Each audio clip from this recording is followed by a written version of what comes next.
Dear Excellencies, dear ladies and gentlemen, first of all, you obviously recognize that I'm not Helmut Brandstätter, but I will briefly take over to introduce you to today's evening and today's session, From Fake Impunity to Full Accountability. My name is Lukas Sustala. I'm currently the managing director here at the NEOS Lab and the political director of NEOS. And for the last couple of months, I have fought a couple of elections, and I'm sure we will talk about a very particular election a lot after today's session, given that it's so important for many of the issues we raised today. As we sit or stand here today, Vladimir Putin is still waging a war in a country that is only a couple of hours away. Only 586 kilometers from our side, there is a big city where people still live in fear, and yet many people in Austria, if we go 500 kilometers to our west, would consider the war to be very, very far away. By its war of aggression against Ukraine, Putin's Russia has violated existing international law and UN Charter principles, and we will talk about those, of course, today. As a matter of fact, in 2023, the International Criminal Court has opened an investigation into war crimes committed by Russian military in Ukraine. And we have debated the repercussions, the consequences of the war for Europe on many panels, in many forums, and on many summits of European leaders, as we will surely in a couple of days. The Baltic states, with whom we organized this event today, have taken many precautionary steps in the last couple of years against possible attacks by Russia, because for them it is very clear that Putin might not limit his war against Europe on Ukraine's territory, but rather expand it to neighboring states. And I want to remind you all that we must not fall into particular traps that Russia has put out there by its propaganda and spies and agents.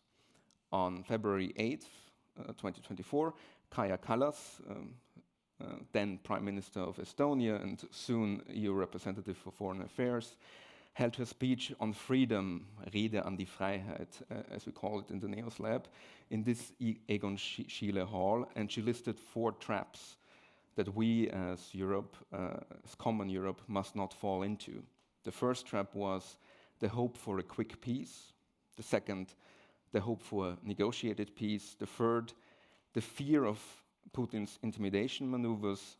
And thus the fourth, the trap of restraint. And I think that it was a very timely speech, and 10 months later we are discussing many of the issues in hearings in Brussels at this point. In contrast to that, we aim to open a dialogue on justice through accountability, possibilities of the International Criminal Courts, geopolitical aspects, and possible future developments in Europe in our discussion today. And this is a very special event because it's not only organized by NEOS Lab and here in the Parliament, but we have a great cooperation with the embassies of the republics of Estonia, Latvia, and Lithuania that made this event happen. So also on their behalf, a very warm welcome from our side.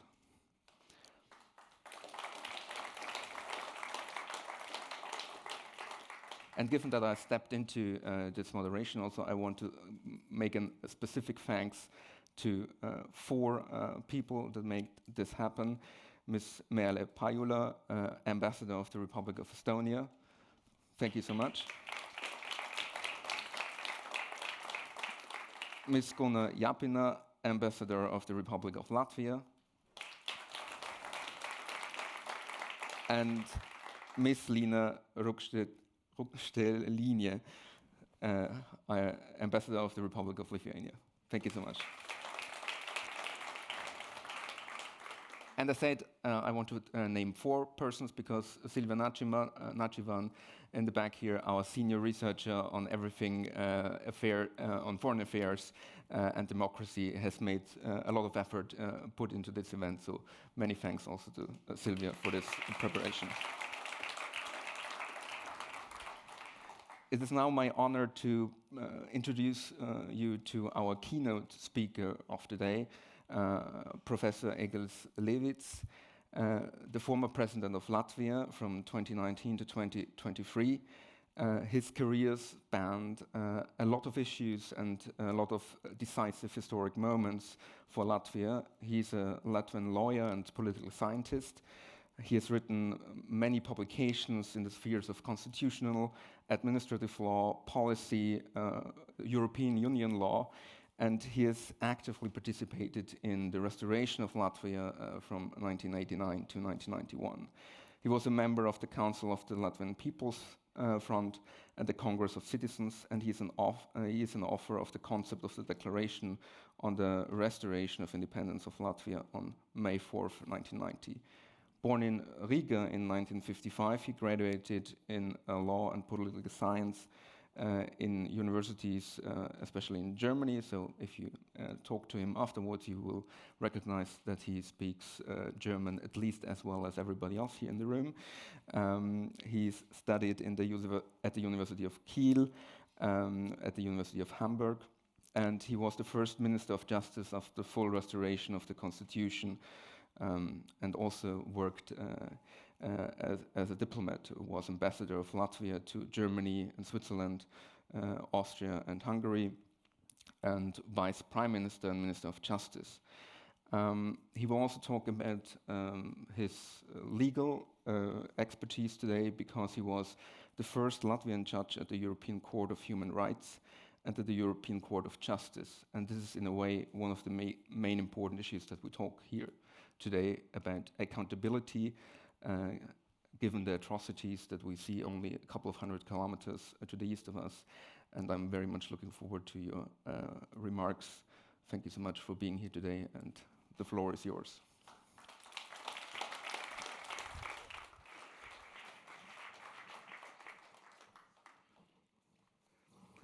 Thank you for the organizers of this event, the ambassadors of the Baltic states, and the faction of Neos in the parliament, the Neos Lab, because I think it's a very important issue. It's a political and legal issue.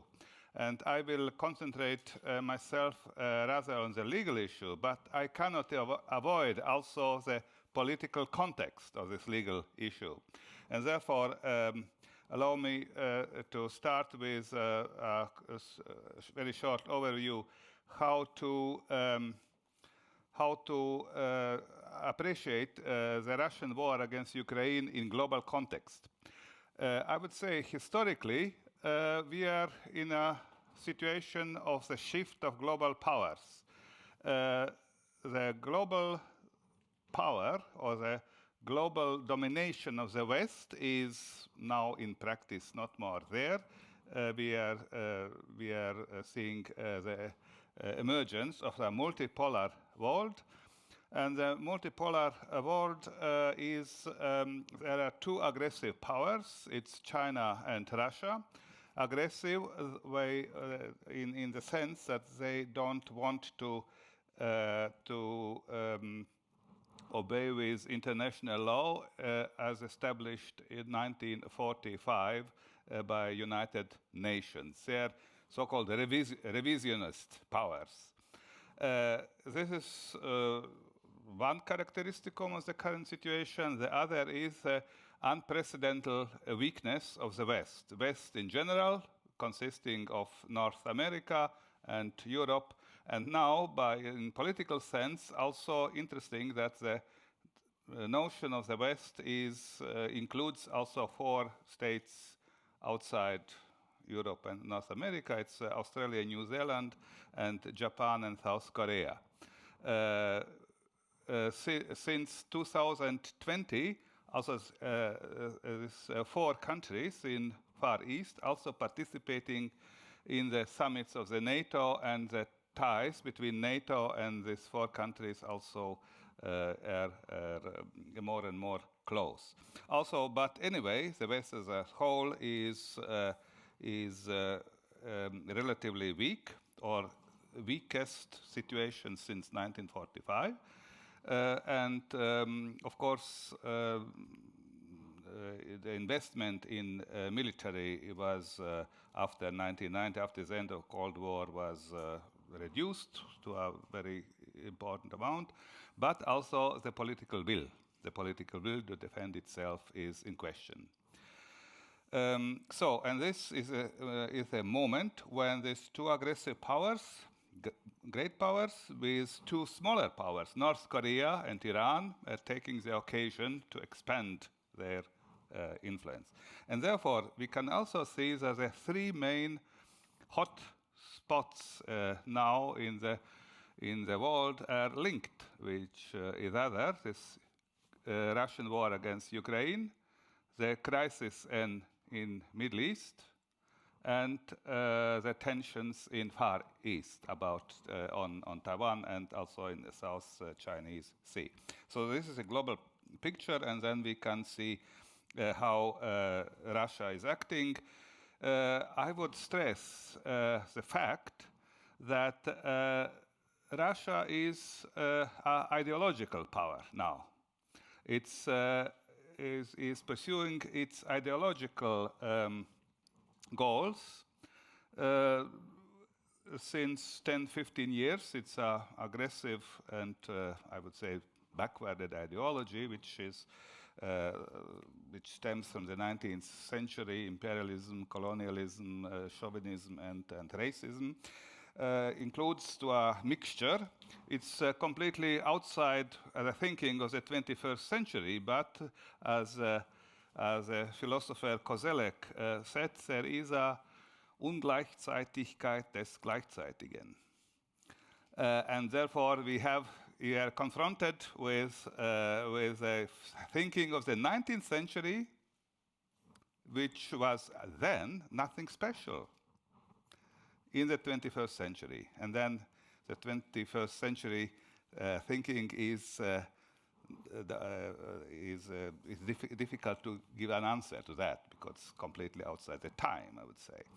So this is a general situation, and then of course I will go to the legal issues which are linked with the accountability of Russia. Also, the modern international law, which was established 400 years ago, but the modern international law order was established after the Second World War, 1945, and with the United Nations Charter. The main goal of the international order is to prevent wars. Because before that, before First World War, it was since 2000 years in the old international law and also in the modern international law, wars were a normal instrument of politics, and each state has the right to start the war. It changed after the First World War, but not completely, and completely the right to start the war was abolished in 1945. Since 1945, I said already that the main goal of the international law is to prevent wars. Main goal, there are different other goals, but the main is to prevent wars, because it's obviously our history of each state, of each nation, is a history of wars, of course, also. And since 1945, there were more than 150 military conflicts, but there was only few real interstate wars, very few. One of the examples here is the war between Iran and Iraq, and with specifica, but also there was only second time now the Russian aggression against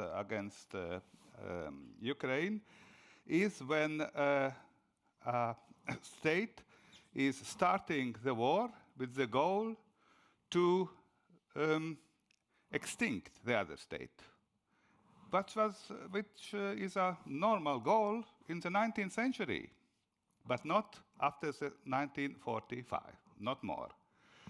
The first, I said already, it is the second time after 45 only. And you remember maybe what was the first time? It was 1991, invasion of Iraq in Kuwait.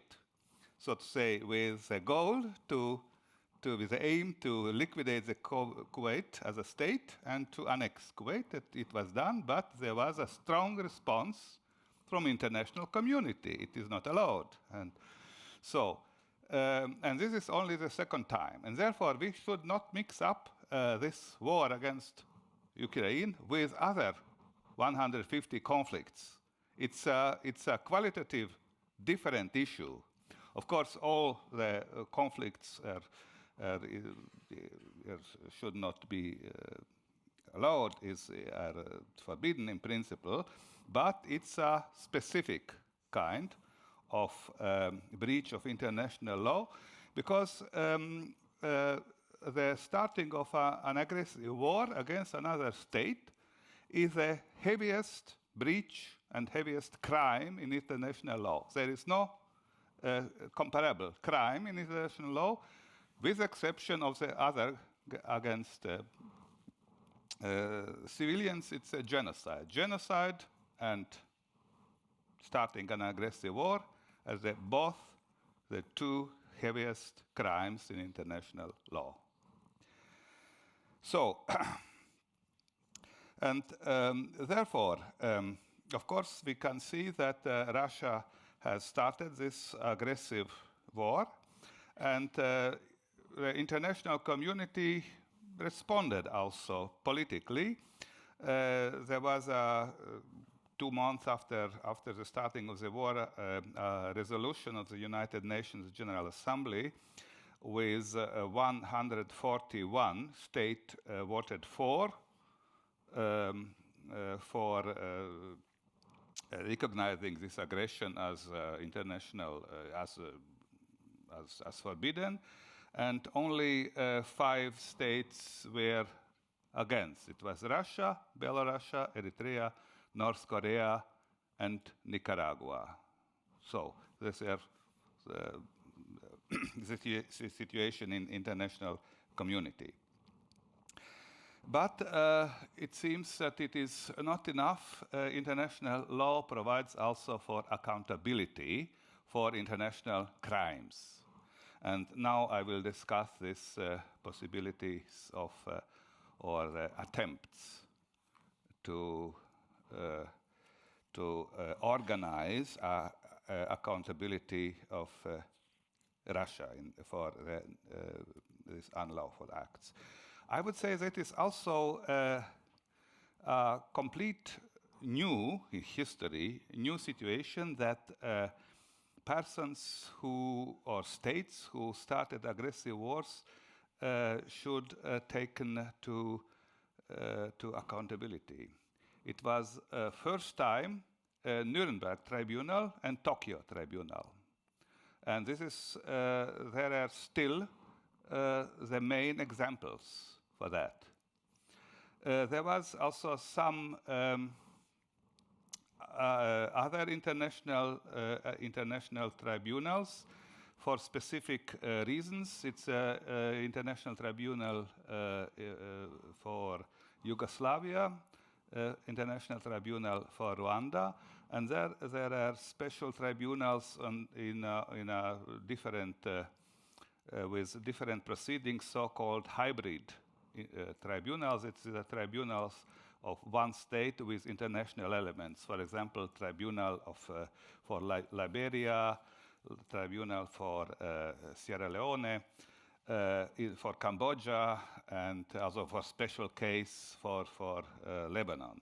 So there are some developments in international law, but I would say not very many, because such cases were also not very many after the Second World War. But anyway, there was not in completely all, but in many cases, also in most cases where it is such kind of breach of international laws, there was some kind of tribunal which assessed these crimes. I would say we have already political assessment from General Assembly, from European Union, and from other international organizations like Council of Europe. But judicial assessment is something different. Judicial assessment could be done only by court or a court-like tribunal. It's different as, so to say, in a free society, someone is saying this is a crime. It's a political appreciation. Only real tribunals or bodies like tribunals could do this on a judicial level, and also within a judicial procedure. Because appreciation that this is a crime, we can do it freely. It's our conviction, our thoughts. But procedures with a right to defend itself for the accused and the prosecution, and so I think this is different, and therefore we are discussing now how to get Russia responsible on judicial level for this aggression against Ukraine. And there are two lines. The first line is a civil law line, and the other is a criminal law. The civil law, that means redresses and compensations for damage. And there are already some progress, I would say, on international level, because each state is responsible for damage which it has done to another state. And both for the state as such, but also for individuals, for the citizens of other states. I will say some examples. The first example is the freezing of Russian assets abroad. So together, European Union, or the West as such, has frozen globally due to the sanctions imposed to Russia, so more or less $300 billion of Russian assets. They are in the banks and in companies in Europe and North America, where this is where especially the assets of a Russian bank, but also private companies, oligarchs. This is number one. Then the second, the Council of Europe. This is the first international organization which has dealt with that. Has established 1 year ago, exact 1 year ago in Riga, the damage register. It is a body of Council of Europe which has its seats in The Hague, where everyone can register his damage. For example, if you are a Ukrainian citizen or a private person and your house is damaged by Russian missiles, you can give the evidences to this damage register. The goal of the damage register is to collect evidences for later compensation, because compensation is possible only when it is really judicially you have strong evidences for that. And now this body is collecting evidences on international level. And it's linked with the frozen assets of Russia abroad. Because the frozen assets should be used in order to compensate the persons, private persons, but also state, for this damage, which has caused Russia to Ukraine. And now there is, so to say, negotiations how to proceed further. I assume there would be established a claims commission where the international claims could be proven individually and to look on the evidences, and then with the judgment of the commission, then you have then claim against this Russian property or Russian assets abroad. But this is not, I would say, this is the goal. But today, this is not finished. The organization of all this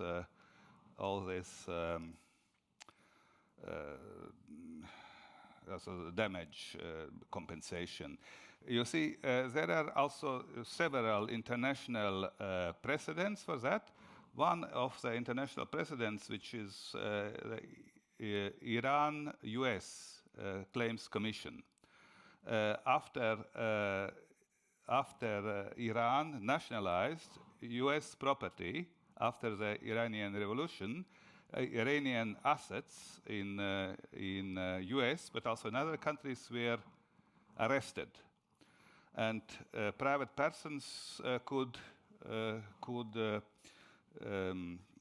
ask for compensation to this Klein Commission. But you know, this is 40 years ago, and the Commission is still working. He's doing the job. Also, you see, it is a very slow process. But I assume that it should not be so in Ukrainian case. But this is also, I would say, very effective accountability of Russia by this material accountability. Then there are other mechanisms, but one of I will mention, this is Reconstruction Fund for Ukraine. It's in principle still a kind of political idea, but there was an idea of G7 states to establish such a fund by G7 states, also US and European countries and Japan, in order to help Ukraine to reconstruct the economy after the war, or already during the war. But till now, it's not a working instrument. But anyway, there is some political resolutions which is provided for to organize that. So this is, so to say, material accountability. Now I will turn to criminal accountability, which is in the public more interesting case. The international criminal law also has developed only after the First World War. And you know, it was the first such international court against whom it was provided for, not realized. It was provided against the German Kaiser Wilhelm, 1919. But because Kaiser Wilhelm was in exile in Netherlands, and this court never come to function. But it's provided for in the treaty of Versailles. So this is the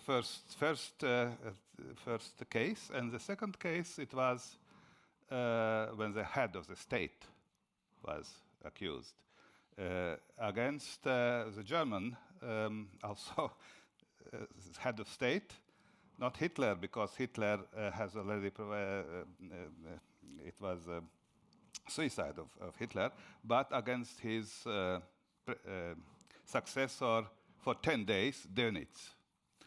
He was formerly head of state for 10 days, and it was also he was convicted by Nuremberg tribunal. So, but the goal of the international criminal law, there are 5 goals. First, crime prevention.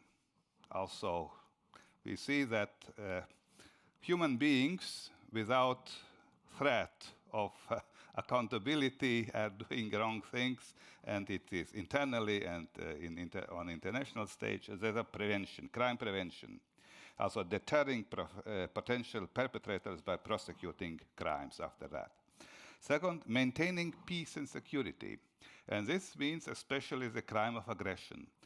When the perpetrators, so to say, who will start a crime, aggressive war, he will know that he will persecute it afterwards, and of course it's an incentive to keep the peace, not to do it.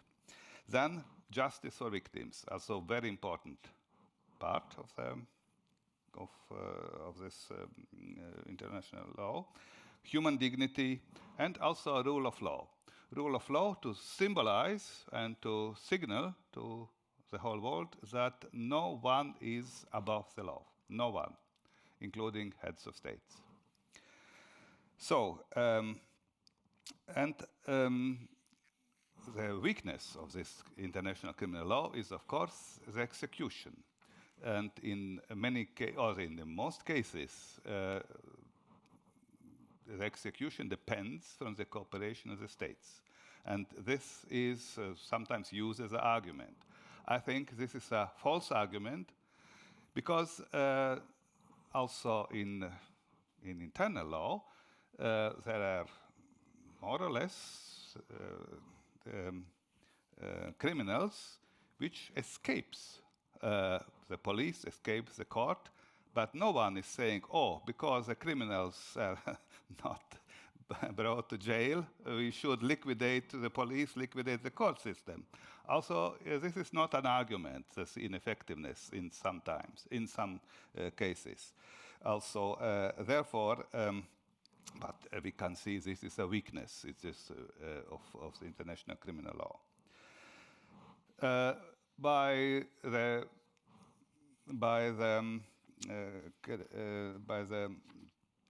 criminal persecution of the heads of state, there are two arguments against that. The first argument is whether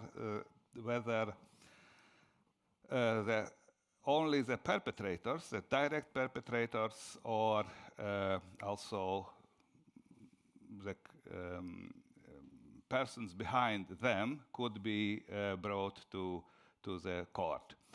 And this is so-called Befehlsnotstand. I don't know how in Germany, in English, Befehlsnotstand.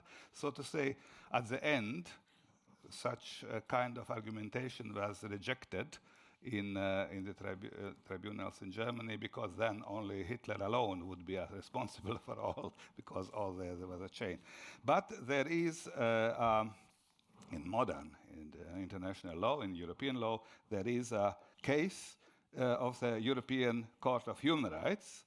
This is case Strelets, Kessler, and Krenz.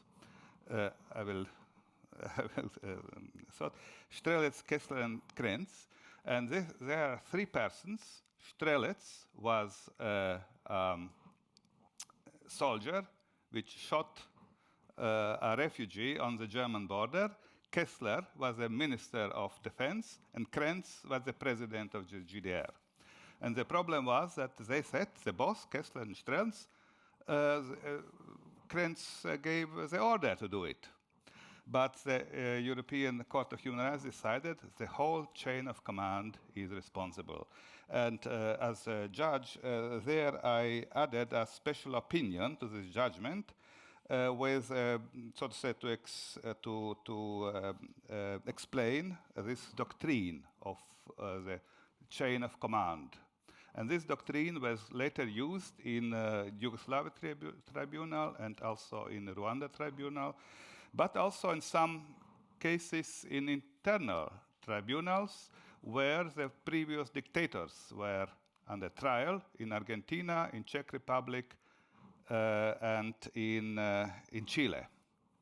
So this is now an internationally recognized principle. The whole chain of command is responsible. But there is another objection. This is an objection of immunity of so-called troika. Also, the head of state, the president, the prime minister, and minister of foreign affairs. This immunity of so-called troika has a certain rationality, because the state should not be hindered to enter in diplomatic or political contacts with other countries. So to say, then there would not be possible to negotiate with them. But it's interesting that the International Criminal Court rejected this doctrine, and rejected already in the previous case. It was a case al-Bashir, where the acting Sudanese president was accused of crimes against humanity in his own country. And it issued in March 23 also arrest order against Putin. Not for the crime of aggression, but for war crimes, and for a specific war crime that was relatively easy to say that it is committed. This is the deportation of children. Of course, there are a lot of other war crimes, but it was selected this case in order to issue this order.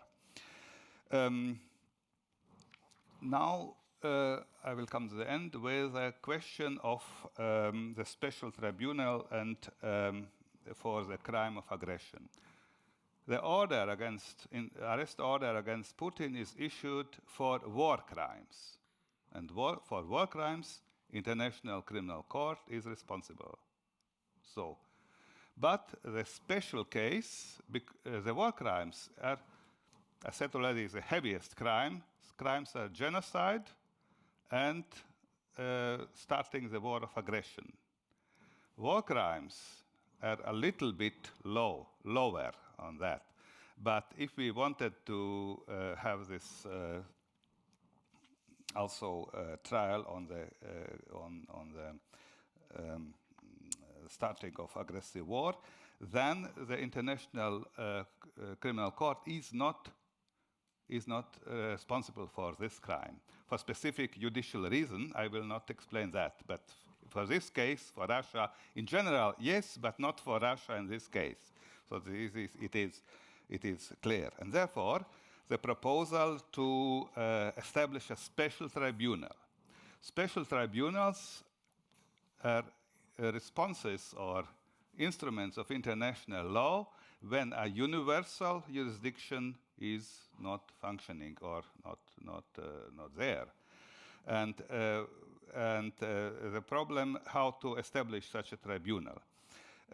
It is possible by, of course, Security Council, but it is blocked by Russia itself, but also China. By the General Assembly, it is in principle possible, but it seems that there would not be a majority, not enough majority, also 2/3 of all the members. And then, of course, there is a possibility that another international organization of a group of states are organizing such a tribunal. Now, by the United Nations, there is a group on the level of ambassadors. More or less 40 states are involved to put forward this idea of the special tribunal.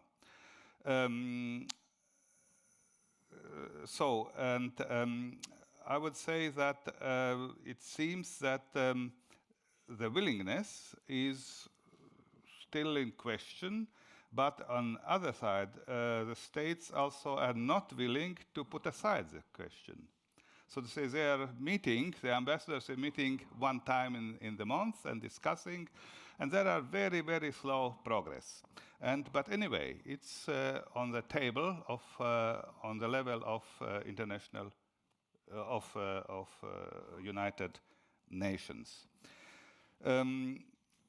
So I think that it would be more likely to establish such kind of tribunal, or whether criminal or some kind of judicial body, I would say very cautious, by the Council of Europe, because Council of Europe there could be found a majority, because Council of Europe has already established this damage register with a clear majority.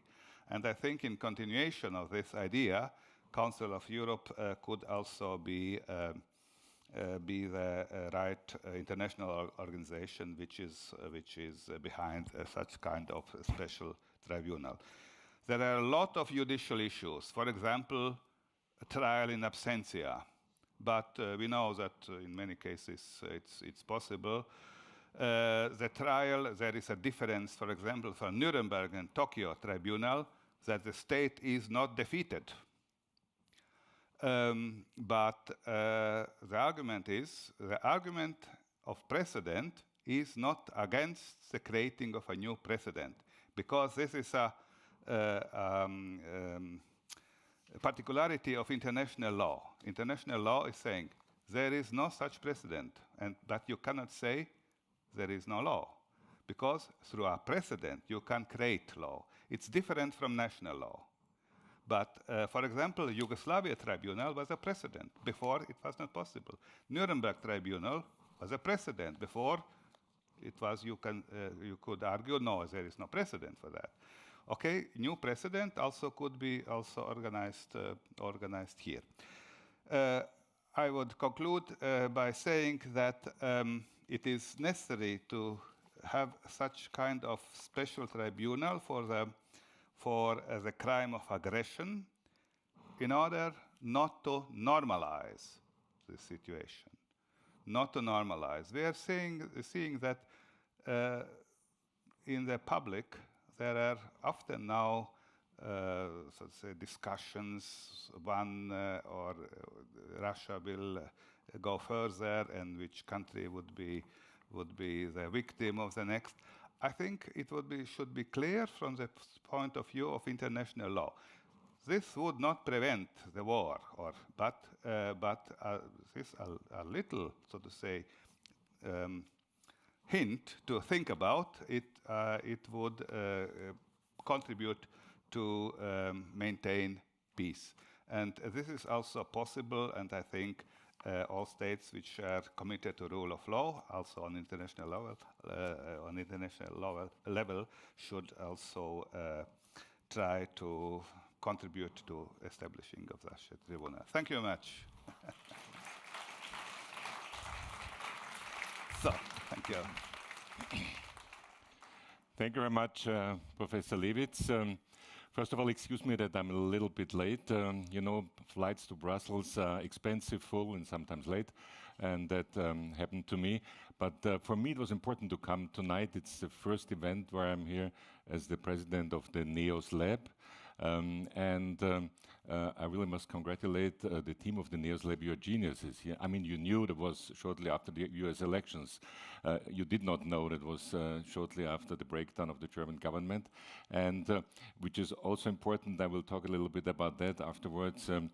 We have these hearings of the commissioners in Brussels, and we talk a lot about that, which is our subject tonight, and I will say a few words about it afterwards.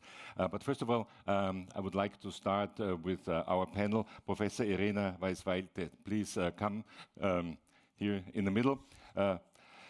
Professor, she's an ambassador, senior researcher at the Vilnius University. Her research field includes history, culture, and religion, and she was before an ambassador to the Holy See and the permanent representative to the UNESCO. Kerli Veski, she is Under-Secretary for Legal and Consular Affairs since August 24, and has been engaged at the Estonian Ministry of Foreign Affairs since 2000, an international law expert. And Velina Chakarova, we in Vienna, we know her. She's one of the voices who explains the geopolitical situation right now, which is not always easy, of course, but it's very important. She was the director of the Austrian Institute of European and Security Policy, IS, and currently she serves as an instructor at the Real World Risk Institute, and is also a member of the Strategic Security Policy Advisory Board of the Science Commission of the Austrian Federal Ministry of Defense. Ladies and gentlemen, I talked about the day before yesterday and about yesterday, but I want to be a little bit optimistic. That's easy because last night we really had a very interesting hearing. A certain person called Andrius Kubilius used to be the Prime Minister of Lithuania. He will be the first Commissioner for Defense in the European Commission. And that is very important. And which is more important, these hearings are for 3 hours. By the way, everybody is allowed only to speak 1 or 2 minutes, yeah, so they have to be very short and very clear. Except for the commissioner, they can explain their point at the beginning, but then they also only have 2 minutes. And he was so good because he was very clear in explaining a few points. First of all, we need a common defense industry in Europe. Secondly, we have to work together much better than before.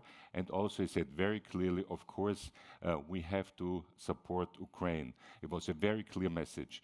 And today, we had Marta Kos from Slovenia. She will be the Commissioner for Enlargement.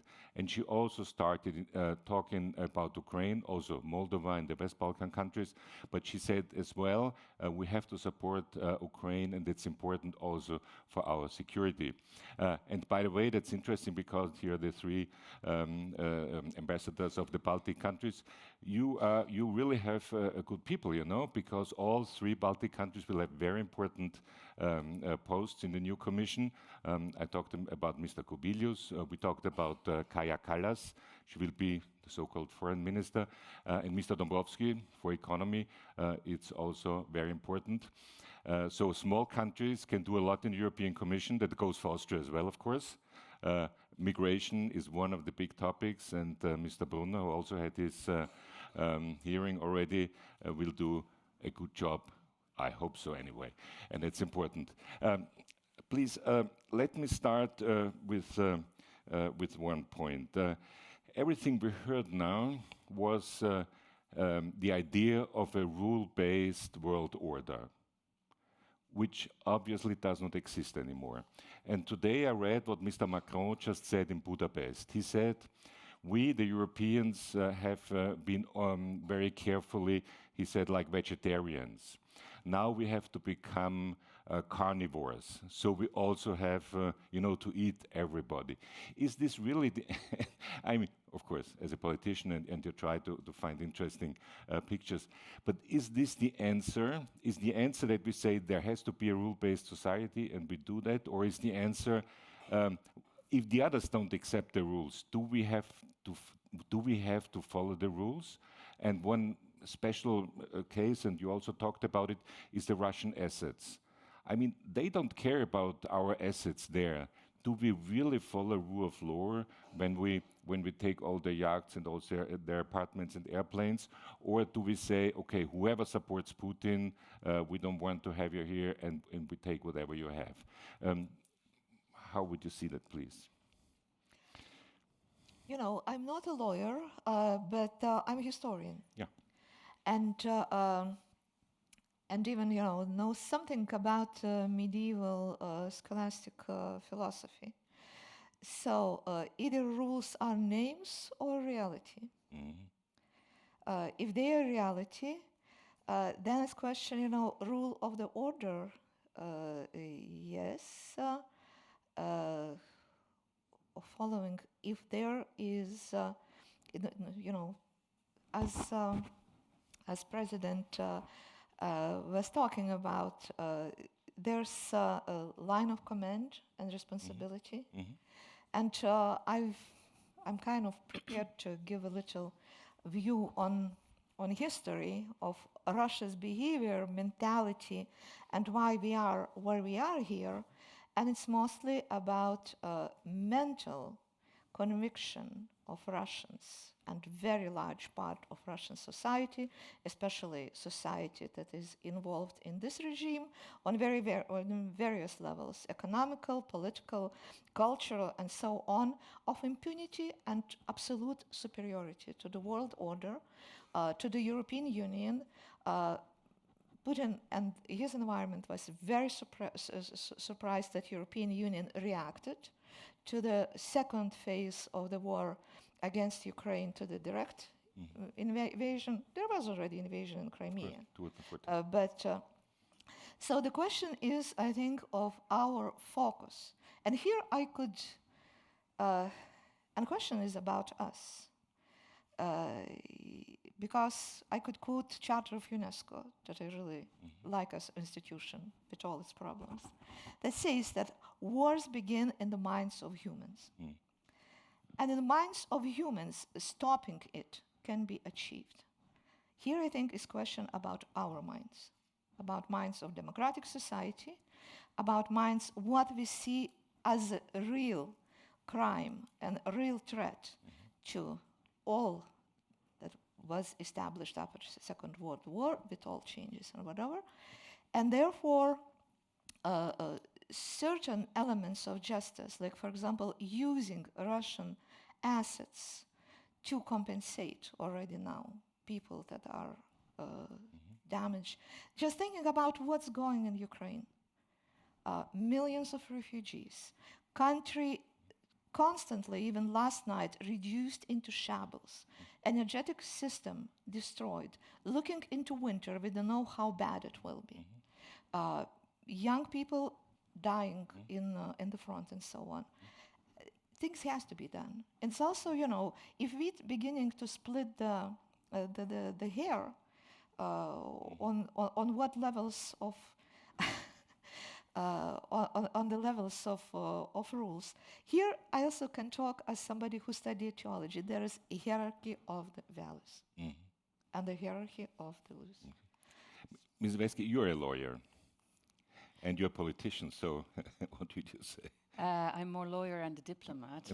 Yeah, but I can really subscribe to what President Levits has said, but maybe from a bit of a different angle, or maybe saying what we see in practice and what we need to follow.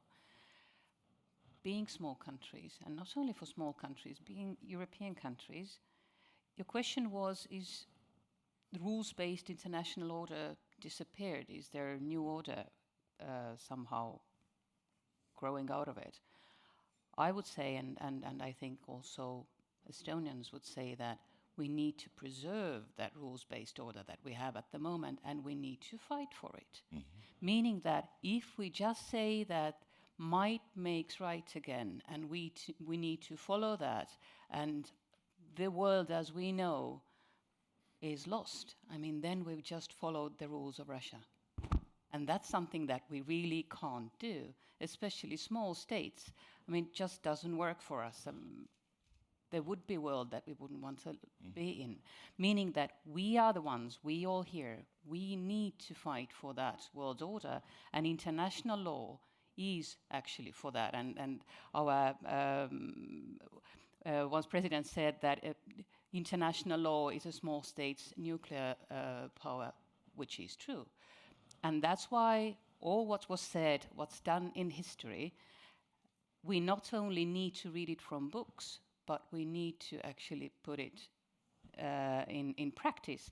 And that's why we really try hard to have effective ICC, International Criminal Court. We really try hard not only that the court would investigate the situation in Ukraine and actually investigate it in the field as the war is still going on, and have already the arrest warrants issued, which is very, very fast for an international court.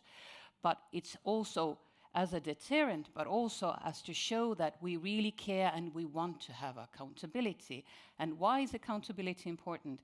Is that we want to put the international law into practice for it to be effective.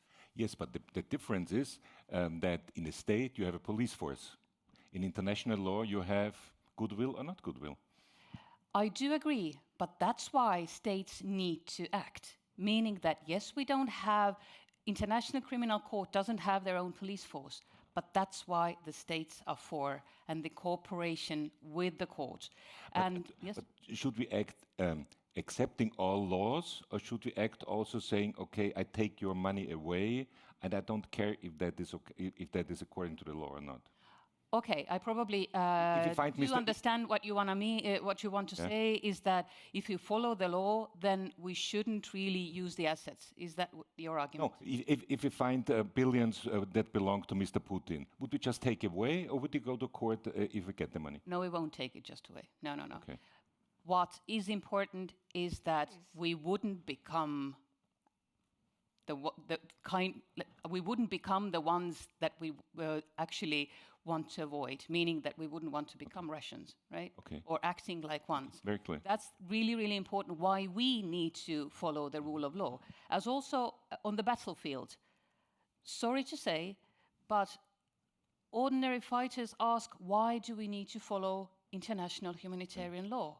When the other party doesn't, why do we have to? But we do, because we don't want to become animals. Thank you very much. I think that's really important. Thank you very much.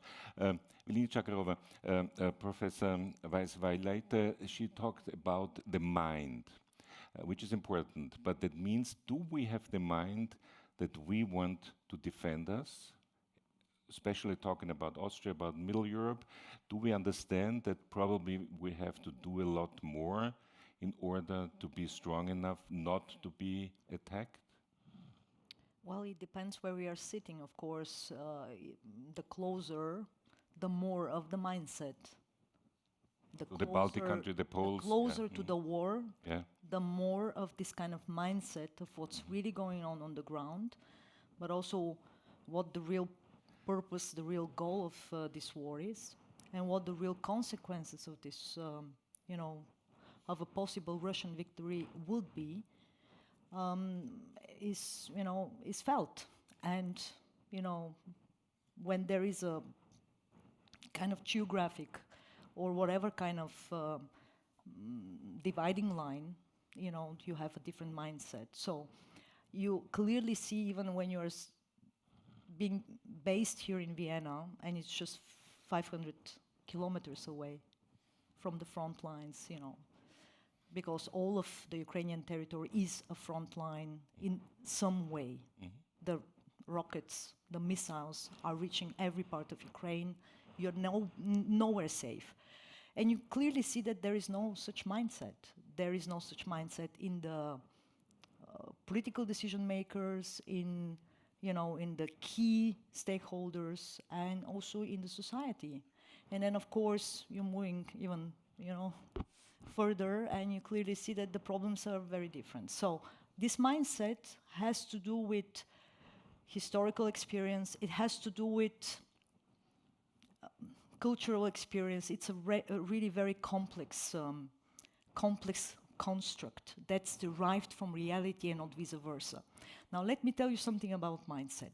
A mindset that has been artificially constructed over the last 30 years based on the proposition that security, stability, and prosperity are for all of us here to stay, because I'm the first generation post-Soviet. I'm originally from Bulgaria. I grew up on the other side of the Iron Curtain. So I'm actually thankful for having these two different experiences, because I really cherish what I have now, but I also have a comparison line.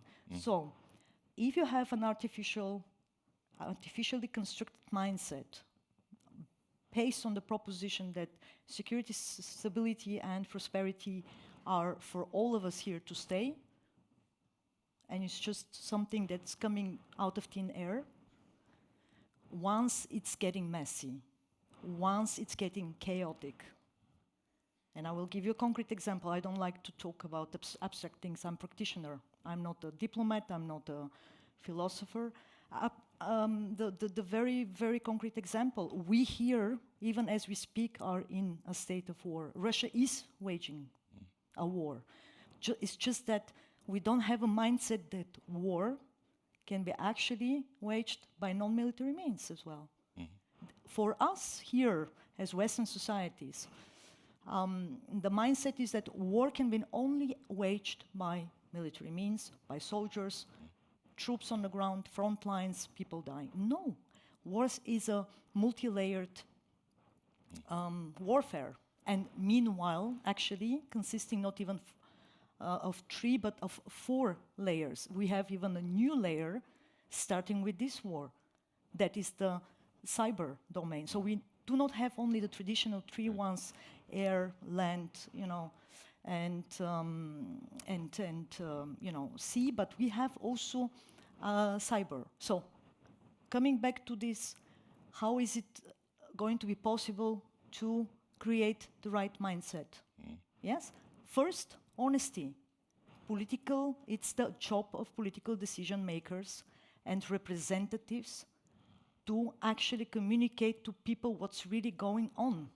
It's the job of media as the mediation between political decision makers and society, and it's the job of everyone, actually it's an individual responsibility to protect what's at stake.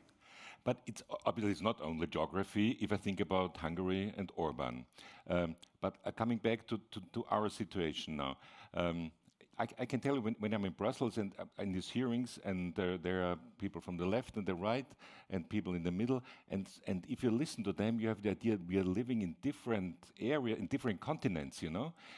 Especially when the one would say, Mr. Kubilius, why aren't we just peaceful? You know, we don't need arms. The other say we need much more, and you think so. Do they live in different continents? So my question now, very concrete question is: will Europe be able, also seeing what happened in the United States with Trump, will Europe be able in the next year to be a more united society, to understand what is at stake, to understand there is a danger from outside and that we have to do something or not, and what do we have to do in order that it works? Ambassador. We have to be able. How it will go, it's very hard to say, knowing all, divisions, party traditions, national, inside politics and something. But I believe, and here also as historian, and I will say one small thing, 2014 in Rome, then working, I was stationed there, in a very similar size of international fora of Italian geopoliticians. It was very interesting. Italy always kept that way of thinking, but very strong influence from the Russian colleagues and Western diplomats mostly. I told that, second phase of the war in Ukraine is a colonial war. Mm-hmm. Audience say, no way. Nobody at that time was thinking about. And I believe one thing is very important to understand, that we have colonial war in the middle of Europe. Mm. And also that Russia is fighting for regaining territories that it had. Mm. It did few times through its history. First of all, it was colonial state and never called itself as that, because it was adding territories, expanding east and west. Towards Caucasus, towards Baltic Sea, and towards Siberia, through the ocean, let's say. And it considers everything it once held it. Sounds familiar with something else, but let's talk about Russia. It belongs to Russia. And therefore, every country that was under one or another way of Russian dominion, it has to be very seriously concerned. I'm not just talking about Baltics. American historian Tony Judd, talking about post-war, very clearly defined Central Europe, communist countries, as Russian or Soviet Russian colonies, and very clearly showed that it was so. On the one thing, that metropolitan state was of lower development than the colonies that were subjugated in Central Europe, especially Czechoslovakia. But what was done to those countries? What was done to countries that were annexed during Second World War? Baltic states, one part of Finland. Everything became part of state. Mm-hmm. And Russia considers still the right to those territories. Now we hear, it's very clearly in communication area, let's go back to the international order of 1989. 1989. I remember, I think Austria was not in the European Union then, yeah. So, and nobody hears that. Mm-hmm. And it's very serious. I'm following what that means. I'm trained in Soviet Union, in Moscow University. My colleagues, historians know, part of them are under great duress in Russia, those that remain there. But I understand that language. and see where the things are and how they're going. And I was following it from year 2000, what's going on. And I remember Putin's speech in Munich. Nobody really listened to it. And he said it, yeah. He said it. He said everything, and that's what we're doing. And now, still talking about 1989, it's ultimatum. We are given, as Europe, we are given ultimatum by state that wants to be back empire. I don't understand Hungary, and we have to. But that's also a question, again, what I'm saying about the mindset. What we hear, what we understand. Do we understand Russia? It's not just Putin. It's really very clear politics, and now for Russia, for present Russia, it's question of survival.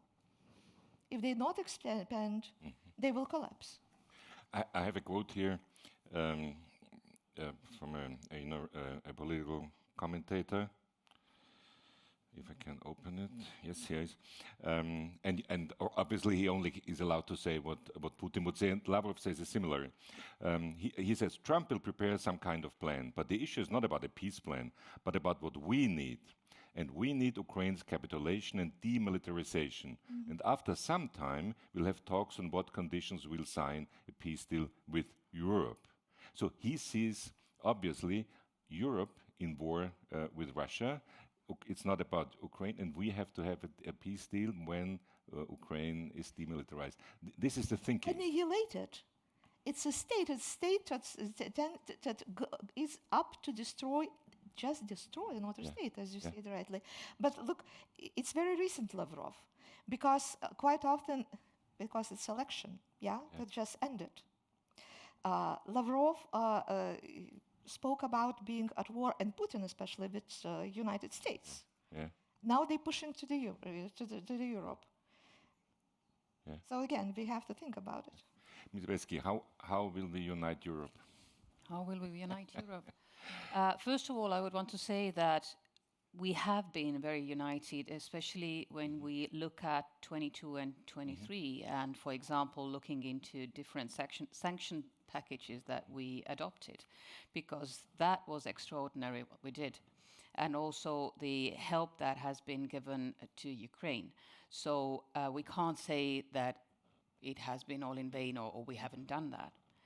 But of course, where the problem lies at the moment is that as the war is still ongoing, then of course we might see a bit different attitude between the border countries to Russia and the western part of Europe, where maybe the distance plays into that maybe you would want to get back to normal business. So there, of course, we need to continue, as we've done so far, we need to continue the giving the information, first of all, but also helping to understand exactly the Russian thinking and also the narrative that it is actually their goal. It's not just speeches. It actually is their goal, and we can't really feed Ukraine's territories to Russia and hope that then aggressor would be would stop. No, I mean the appetite would just grow, and that's something that we need to understand. And I mean, there are people also here in this room who know very well the history and the Second World War history, meaning that, I mean, this is history in repetition. It's just different players. But we need to understand that it's not that, let's just keep the war in Ukraine and nothing's going to happen to us. No, if Ukraine is not going to win that war, then we are all in trouble. But isn't it difficult to explain it to the public, to explain it to normal people in Western Europe? I mean, we need to do that work. It's not so difficult in Estonia, but sure. Of course, yes. Okay. But if I may briefly, year 2005, Russia already was celebrated victory in the Great Patriotic War. The big logo for it, we can repeat it. We can be in Berlin, we can take everything we took, then we can repeat it. It didn't vanish in the thin air. Melina Chakarova, so European unity. Trump will influence it because we will see he said quite openly, you know, those who don't pay enough, he'll tell Putin, just take them. Can we solve it with money? Can we solve European unity with money? Oh, that is a very easy question to answer because there is no more money. I mean, you've heard actually that according to Draghi, we need only to revive our competitiveness, to revive our European industry. We need 800 billion euro per year. And then you have the climate ambitions, which are a very costly field. And then we have actually security and defense, which has been the orphan of the European Union for many, many years. And even now, sorry, I mean, I understand, yes, unity and how much we have achieved over the 2.5 years. Thankfully, I'm not a diplomat or a politician. And obviously, I will never be one because let me be very bold and blatant with you. If we consider the base we have, financial, demographic, the expertise, what we've achieved for 2.5 years is really peanuts. It's really peanuts. Of course, if we consider what Russia had as a base and, using quite weak hand and, making sure to get the maximum out of it in terms of international arena, think of the so-called international isolation. This was our goal, to make sure over the last 2.5 years that we convince the world that this order, that this international order is gone. And now BRICS. The moment when Russia wins. What did we get from that? When Europe has a problem, it thinks that it should be a world's problem. But when the world has a problem, Europe doesn't care. You know who said that? This is a statement by the Indian foreign minister when he was on a visit to Vienna. I've been hearing this throughout the Global South. I've been traveling all over the world. And they are right to say that. Yes. Then they are blaming, of course, they're blaming us also on double standards when it comes to, Ukraine and Israel, and so on and so forth. So international isolation, no go. Sanctions packages, yes, absolutely. 14 packages is an absolute amazing, stunning achievement. And then I look at the numbers, I look at the statistics, and I see that we, the European member states, are bypassing our own sanctions by using Russia's proxies. Armenia, Georgia, Central Asian countries. I travel to these countries, I talk to the people, I see it myself. It's us, it's not the Russians. Of course, the Russians will be trying everything to finance their war. They know what they want. Do we really know what we want to achieve? Here is the next point. Where is the strategic consensus on the ultimate goal of this war? That should be summarized in only one sentence. Right from the beginning of this war, we should have said collectively restoring of Ukrainians' borders per what? 2022, 2014, question mark, or what? 1991, the internationally recognized borders. This must have been the narrative, This did not happen, and in a sense, we are now actually facing the consequences of neglecting the reality the way it was, and it still is. But please say something optimistic. Why it really works that Europe comes together. Actually, I don't have any good news for you when it comes to how Europe is going to come together, because you asked me the nasty question about Trump. And we know for a fact what Trump will do. Trump will actually make calls in individual states in Europe. And to be honest with you, my expectation is that some of these member states will try to get better position in the relationship with United States. And I will not blame actually Central, Eastern, and Scandinavian states for doing so. And I will tell you why. Because they know for a fact that the only real security guarantees that they can get in a state of war, once again, we are in a state of war. The war is being waged on Ukraine for the complete subjugation, not only territory, Ukrainian people, Ukrainian history, Ukrainian culture, the very right to existence of the second largest country, right? Yes, but I have as a journalist, I would say, so what you're saying is those countries who say they will work with Trump, they are right because of their security, and the others who will not, and at the end, Europe will fall apart. And then I didn't say that Europe will fall. I'm trying to explain. My job is to give you a diagnosis. When you go to the doctor, you want to know the truth. But I want hope.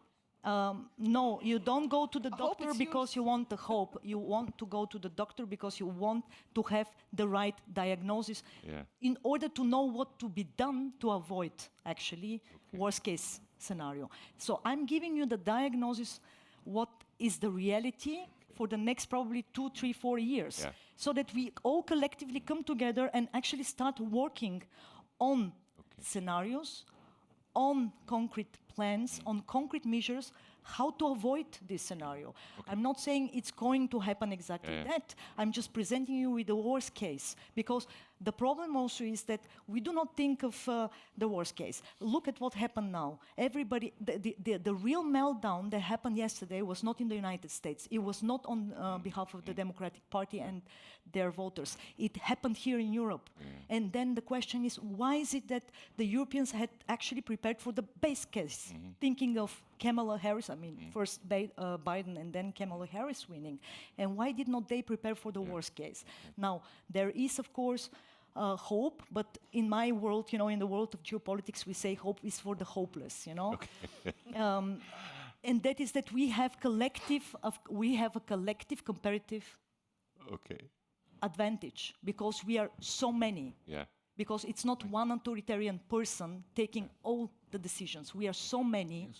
And we are actually so many at 3 different layers. We have institutions we respect, we work for, and they work for us. We have member states with legitimate governments which actually work for their people, for their citizens, but also for the 3 pillars, which are democratic societies, liberal economic order, and human rights and freedoms. These are our 3 pillars. And then we have citizens. We have 450 million European citizens. Of course, there is hope. We will have certainly response coming from all these 3 layers in this context that I outlined very shortly for you. And then we have the next regional elections, and then everything is changed anyway. So, ladies and gentlemen, are there any more questions? I would have a lot of questions, but do you have questions? I'm really happy to. As I said, in Brussels, it's maximum 1 minute. If it's 30 seconds, it's great. You get a mic. If you introduce yourself and please tell us your question. Hello. Well, first, thank you very much. Perfect. My question is, I'm missing something about the Moscow or Russian doctrine, which is the same like under Stalin. Even under Yeltsin. I was working in Moscow that time, and many friends there, but they are packing it like a joke. But they are saying we will win all wars, of course. But you said it, Mr. Karova, perfectly. We are more than 500 millions, and there are no more 140 millions. The brain drain and so on, and each how is Reich? Which empire. Empire in Russian. Empire. Each Reich can be destroyed and lost. As we know. Who wants to answer? Well, it's according, each state will be destroyed. It's according to Holy Scripture at the end of the time. But Russians does not see European Union as 400 million. It's a number of small states, each state smaller than Russia. And if you worked in Russia and you know the language, for each state they have a diminishing name. Everything is disparaging. No, normally in Russian folklore, they not talk with respect about any nation and any state. So, as I say, they won all wars. Well, not Crimean War in 19th century and not war with Japan. But the thing is not about them not winning wars, but not being punished. For example, for everything what Russia did to its own population as Bolshevik Russia, what was genocide socially based. And they made sure in 1945 that social genocide is not described. It's only ethnic. On social base, whatever you do to a population, it's not genocide. And then we had later, like Cambodia. But no communism ideology was not condemned. And genocide that Bolshevik Russia was committing was on communist ideology, Bolshevik, not so much Marxist. Then you have things that they did during Second World War, invaded Finland. I just have, took part of Romania, is there.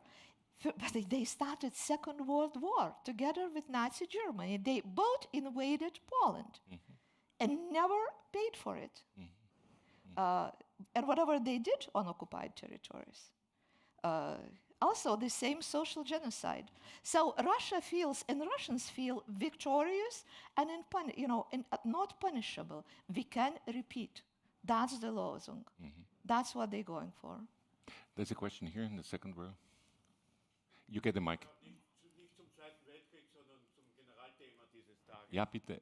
Zur Bestrafung, zur Frage der Bestrafung. Ich glaube, ich habe, darf ich Deutsch reden? Ich weiß nicht. You understand? German? A bit. Understand a little. Understand that it's not a Second World War issue, but it's continuation of the Second World War. Ich habe in Österreich eigentlich den Eindruck, dass es eine Aufklärung darüber fehlt, dass es einen Unterschied zwischen Krieg und Kriegsverbrechen gibt. Und das muss man verstärken. Hier spielt die Bestrafung von Kriegsverbrechen eine zentrale Rolle, um zu begreifen, dass es hier einen Unterschied gibt und dass es diesen Unterschied geben muss. Diese Nichtunterscheidung beruht auf dem schlimmen österreichischen Erbe, auch im Verhalten während des Zweiten Weltkriegs, wo nämlich diese Großväter und so weiter und Urgroßväter beteiligt waren an Menschheitsverbrechen. Und man verwischt nun immer noch weiter den Unterschied zwischen dem Krieg und diesen planmäßig und gezielt verübten Verbrechen, die begangen worden sind. Okay. Und das muss man beenden. He wants to say that we have there is war, but there is war crimes, and the one thing is a war, but the other is the war crimes, and especially also in Austria, not all war crimes were punished after the war. In Austria, yes. In Soviet Union, not. There was here, ja bitte. Da ist eine, please. My name is Qadiari. A pleasure being here and hearing your statements. Coming back to the accountability and justice, I would like to ask the panelists with the law as a background, how might the international law evolve to address effectively such a crisis like what we have in Ukraine? That is one of the questions. And the second one addressed to His Excellency President Levits.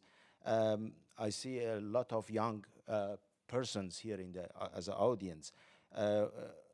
What is your advice to give to the younger generation in Europe on their role on the justice and accountability? Thank you. Okay, I start probably international law and how can it evolve. I would say that actually we have pretty much everything that's needed is there already. It's not that international law, is somehow flawed or not capable. It's just a question of putting it into effect and practice. So what do we have? First of all, if we talk about war crimes mainly, then we have Ukrainians themselves who actually investigate more than 150,000 cases already, and also including around 700 incidents of crime of aggression.